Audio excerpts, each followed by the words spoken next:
Importante kay nato nga mahibaw ta sa atong future. No na nga si Pedro nangutana siya unsa may dangatan aning tawhana, kay si Pedro manggod nakadawat naman siya og pahimangno ni Hesus nga niingon si Hesus, moabot ang panahon Pedro nga lain ay magbakos nimo nga idupa nimo ang imong kamot ug dadon kanila ngadto sa lugar nga dili nimo gustong adtuan. So murag nakahibaw na si San Pedro atong panahona nga hapit na siya or mao gyud na iyang padulngan nga malansang siya sa cross para ni Hesus.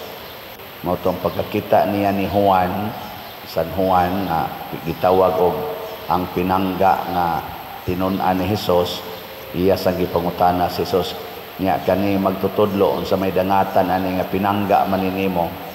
Mao tong gitubag sa siya ni Hesus, ayaw na lang pagpanghilabot anang laing tao, ang imong buhaton mao ang pagsunod kanako. Kini mga igsoon ang atong makatunan ani kana bitang gustos Ginoo mo focus ta unsay atong misyon sa kinabuhi aron pagtabang nga mukaylap ang pagsangyaw sa maayong balita.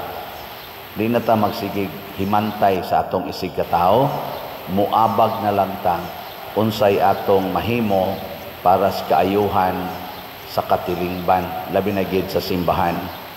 Muna si San Pablo, wa siya sa buhian unta siya sa mga Romanhon, pero kay pagbuot mas Ginoo nga moabot gid siya Roma, niabot siya Roma sa paagi nga gikiha siya or giluto siya sa mga kaigsuonan niyang mga Hudiyo. Bati ang maong sitwasyon kay wa siya sa pero priso na hinoon siya, pero gibuhat ni San Pablo ang tumong niya pagsangyaw gyapos maayong balita.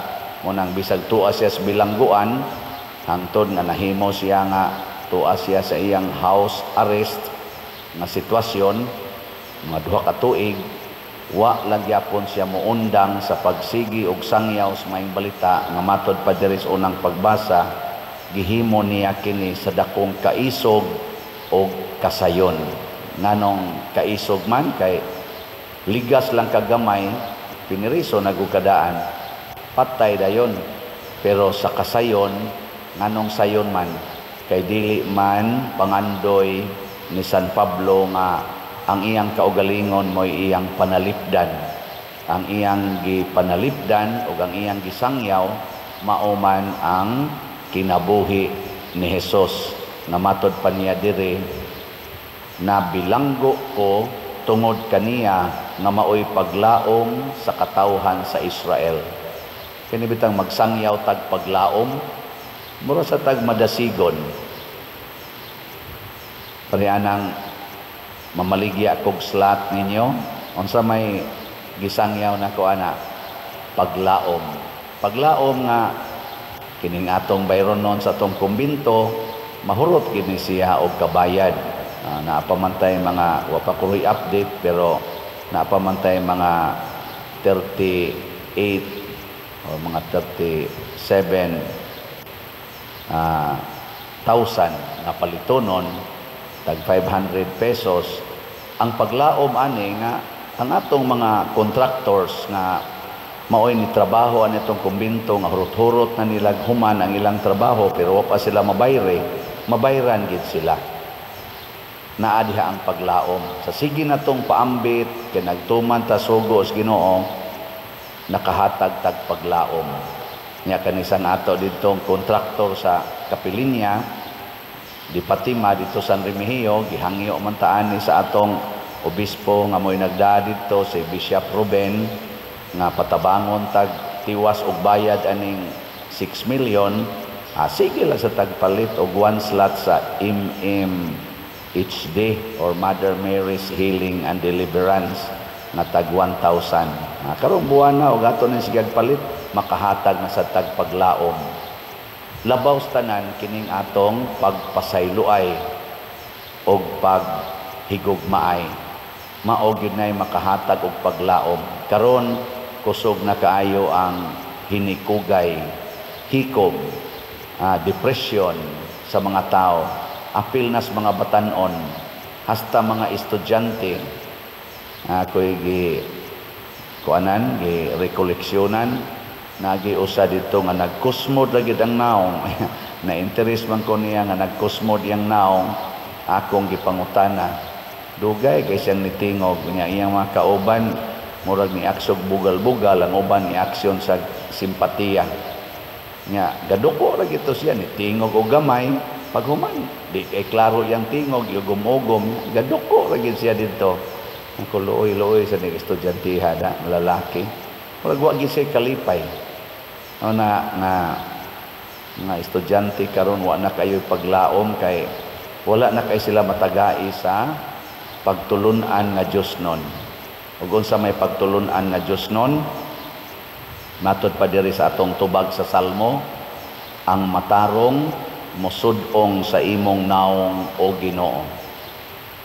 Magtinarong lang kita sa atong kinabuhi, likayan ng sala. Kay ang sala mao maginay number 1 nga moguba sa atong relasyon o moguba sa atong kinabuhi. Magtinarong, mauta na magsigi kog hisgot aning 7 capital sins, daghan namang nakamao ana, kanang paligas, pride, sa tunang sunod, anger, lust, envy, gluttony, avarice, and sloth. Muna, paligas, pride, garbo, anger, kasuko, lust, kaulag, envy, kasina, gluttony, patuyang o kaon, avarice, kahakog o sloth, katakulan. Kung malikayan ni nato, nindot kay itong kinabuhi, bahalag magantos ta, basta ato lang gining likayan. Muna diri sa atong ebanghelyo, si Kristo gihatagan niyang emphasis ang pagsunod sa iyang kabubuton, dili ang pagsigig kasina anang atong isig katao nga, Lord, nganong ako gaantos man, siya hayahay man. Ay, ayaw na, di na ta magkwinta ana. Ako sad mo ingon sa kuting haliusay, Lord, nganong hasta ako nipalit man ta kog slot, nganong minus man kaing halin. Wala na din na mao. Og nituo ta nga kanit tinarong ning ato, mao na ato nang sundon. Og kun ato na nang buhaton mga igsoon, ang buhat sa Ginoo magpadayon sa pagbunga dinhi sa atong kinabuhi. Matod pa ni San Juan, kun ato ning padayonon og basa kining gospel nga akong gibasa karon, mo naman ni ang katapusan ni gibutang pagidinhi nga kung isuwat gid ang tanan nga gibuhat ni Hesus, dili paigo nga sudlan sa sinulat nga basahon ang tibuok kalibutan. Sa ato pa purtig yung daghana sa nabuhat ni Kristo. Sa iya lang mga pila ka tuig, 33 ka tuig niya ang iya yung active ministry, 3 ka tuig, purting daghana siyang nabuhat. Ugma ato nang sa ulogon ang Pentecost Sunday, ang pagkunsad sa Espiritu Santo ngadto sa mga apostoles kuyog ni Mama Mary, maotoy hinungdan nga mi lambo og maayo ang simbahan. Apil na dinhi, niabot na dinhi sa Cebu, niabot na dinhi sa atong barangay San Vicente, o gikan sa barangay San Vicente karon magmisa ta online, naghimo tag mga project ning apil na pod kamong tanan throughout the world nga nitabang sad mo dinhi, nagkakonektahay na ta mga buhat ni Ginoo. Nya kon magsigi tag buhat ani, mao ni siya motukod, mopalambo sa kalibutan. Subo lang palandongon nga naidaghan sad nga wa magbuhat sa buhat sa Ginoo.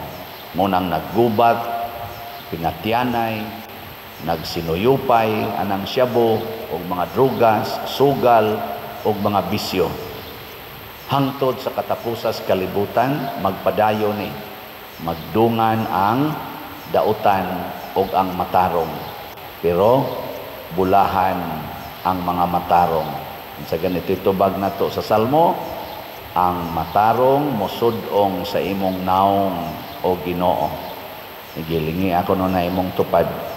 Nya pangutan-a siya ing na unsay imong gisudong ron nga naong.